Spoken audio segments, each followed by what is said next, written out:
ایک قول، ایک فعل اور ایک آپ صلی اللہ علیہ وسلم کی تقریر۔ احادیث کے حوالے سے ناظرین کرام کے لیے ایک اہم نقطہ میں بیان کرتا چلوں کہ عربی زبان میں ایک مقولہ ہے کہ کلام الملک ملک الکلام، کہ بادشاہ کا جو کلام ہوتا ہے وہ کلام کا بادشاہ ہوتا ہے۔ تو یہیں سے آپ احادیث یا سنت رسول صلی اللہ علیہ وسلم کی اہمیت کو جان سکتے ہیں کہ ان کا تعلق اللہ کے پیارے رسول صلی اللہ علیہ وسلم کی ذات بابرکات سے ہے، اور ایک مسلمان کے لیے یہی کافی ہے کہ جس چیز کی نسبت حضور علیہ الصلاۃ والتسلیم سے ہو جائے وہ مسلمان کے لیے ایک بہترین چیز ہوتی ہے، عمل کے لیے، کہنے کے لیے، سننے کے لیے اور دکھانے کے لیے۔ تو ہمیں سنت رسول یا احادیث رسول صلی اللہ علیہ وسلم کو اپنی زندگی میں اپنانا چاہیے۔ چونکہ ہمارا عنوان ہے رسول اللہ صلی اللہ علیہ وسلم کی احادیث اور تجارت و معیشت کے احکام یا اصول، اس حوالے سے میں ایک اہم بات یہ بھی بتاتا چلوں کہ اسلام ہماری زندگی کے تمام شعبوں پر حاوی ہے۔ زندگی کا کوئی شعبہ ایسا نہیں ہے کہ جس سے متعلق اسلام نے ہمیں رہنمائی نہ دی ہو یا جہاں اسلام نے ہمیں یوں ہی چھوڑ دیا ہو۔ قرآن مجید میں رسول اللہ صلی اللہ علیہ وسلم کی سنت طیبہ میں اور پھر آپ صلی اللہ علیہ وسلم کے تربیت یافتہ صحابہ کرام کی زندگی میں ہمیں ان تمام چیزوں کا بہترین نمونہ ملتا ہے۔ حضرت عمر فاروق رضی اللہ تعالیٰ عنہ کے بارے میں تاریخ کی کتابوں میں، سیرت کی کتابوں میں یہ آتا ہے کہ حضرت عمر فاروق رضی اللہ عنہ اپنے زمانے خلافت میں بازاروں میں چلے جاتے، مارکیٹ میں چلے جاتے اور وہاں جا کر باقاعدہ تاجر حضرات سے پوچھا کرتے تھے کہ کیا تمہیں تجارت کے اسلامی اصول معلوم ہیں؟ کیا تجارت کرنے کے حوالے سے جو اسلام نے رہنمائی دی ہے وہ تمہیں معلوم ہے؟ تاجر اگر یہ کہتا کہ نہیں تو حضرت عمر فاروق رضی اللہ تعالی عنہ کہتے کہ پہلے جاؤ ان اصول و ضوابط کو سیکھو، اس کے بعد آ کر منڈی میں تجارت میں منڈی یا مارکیٹ میں آ کر تم تجارت کرنا۔ اسی طرح امام محمد رحمۃ اللہ تعالی علیہ اپنے زمانے کے بہت بڑے فقیہ اور حضرت امام اعظم ابو حنیفہ رحمۃ اللہ علیہ کے شاگردوں میں سے ہیں۔ ان کی بے شمار کتابیں موجود ہیں احادیث میں، فقہ میں۔ انہوں نے جب احادیث کا مجموعہ لکھ لیا تو کسی نے کہا کہ آپ نے احادیث پہ تو کتاب لکھ دی، کوئی زہد و تقویٰ پر بھی کوئی کتاب تحریر کرے۔ اچھا، زہد و تقویٰ پر بھی کوئی کتاب تحریر کرے۔ تو حضرت امام محمد رحمۃ اللہ علیہ نے فرمایا کہ جاؤ میری کتاب میں جو کتاب البیوع ہے، بک آف بزنس ہے، اسے پڑھ لو، وہی زہد و تقویٰ ہے۔ گویا کہ انہوں نے یہ پیغام دیا کہ تجارت و معیشت کے اندر اسلامی اصولوں کو اپنانا اور اسلامی اصولوں کے مطابق تجارت کرنا یہی دراصل زہد و تقویٰ ہے۔ اور اگر کوئی شخص تجارت و معیشت میں اسلامی اصول و ضوابط کو فالو نہیں کرتا تو دنیاوی نقطۂ نگاہ سے وہ کیسا ہی کیوں نہ ہو، اللہ کی نگاہ میں وہ زاہد اور متقی شمار نہیں کیا جائے گا۔ لہٰذا تجارت و معیشت کی اسی اہمیت کے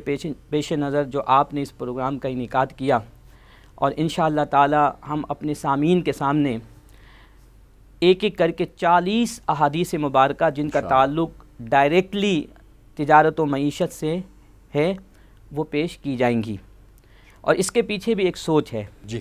وہ سوچ کیا ہے؟ 40 کا جو فیگر ہے اس کے پیچھے ایک سوچ ہے، وہ دراصل رسول اللہ صلی اللہ علیہ وسلم کی ایک حدیث مبارک کہ جس میں آپ صلی اللہ علیہ وسلم نے فرمایا کہ من حفظ علی امتی 40 حدیثا من امر دینہا بعثہ اللہ تعالی یوم القیامت فقیہا عالما، کہ میری امت میں سے جو بھی شخص میری ایسی 40 احادیث کو یاد کرتا ہے کہ جو دین سے متعلق ہوں، تو قیامت کے دن وہ اللہ کی بارگاہ میں ایک عالم اور فقیہ کی حیثیت سے اٹھایا جائے گا۔ تو ہم نے یہی سوچا کہ کیوں نہ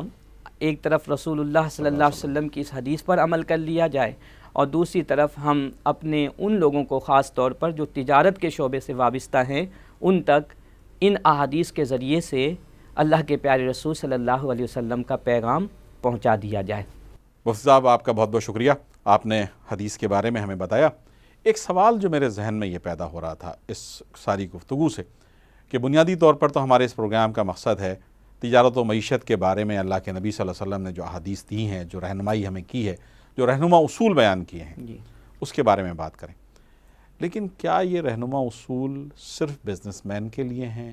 انڈسٹریلسٹ کے لیے ہیں، تجارت کرنے والوں کے لیے ہیں، یا یہ کہ یہ رہنمائی ہر ایک عام مسلمان کو اس سے حاصل کر سکتا ہے اور سب کو یہ سیکھنا چاہیے؟ میرے سوال کا مقصد آپ سمجھ گئے ہوں گے کہ یہ عام امت کے لیے یہ ساری چیز ہے یا صرف بزنس مین کے لیے ہے؟ دیکھیں، اس حوالے سے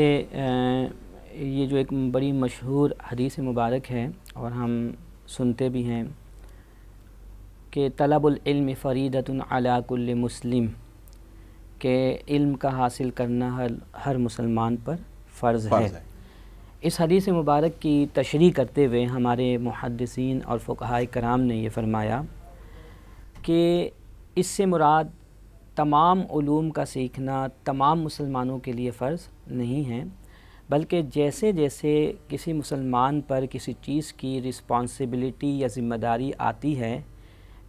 ویسے ہی ویسے اس چیز سے متعلق تمام احکام کو سیکھنا اس پر فرض ہو جاتا ہے۔ مطلب وہ اسپیشلائزیشن پر جب جائے گا تو اس وقت اس کا پرٹیکولر سبجیکٹ میں فرض ہو جائے گا۔ فرض کریں کہ ایک شخص اس پر نماز فرض نہیں ہے،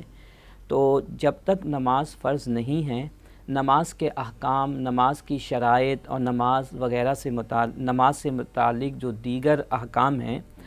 ان کو سیکھنا اس پر فرض نہیں ہے۔ لیکن جیسے ہی فرض ہوگا ادا کرنا، نماز کا ادا کرنا، ویسے ہی اب اس پر نماز کے احکام کا سیکھنا فرض ہو جائے گا۔ ٹھیک ہے۔ اسی طرح دیگر احکام سے متعلق بھی ہے کہ مطلب میں اگر آپ کی بات کا مطلب یہ لوں گا، کلامی آپ کی یہ ہو رہی ہے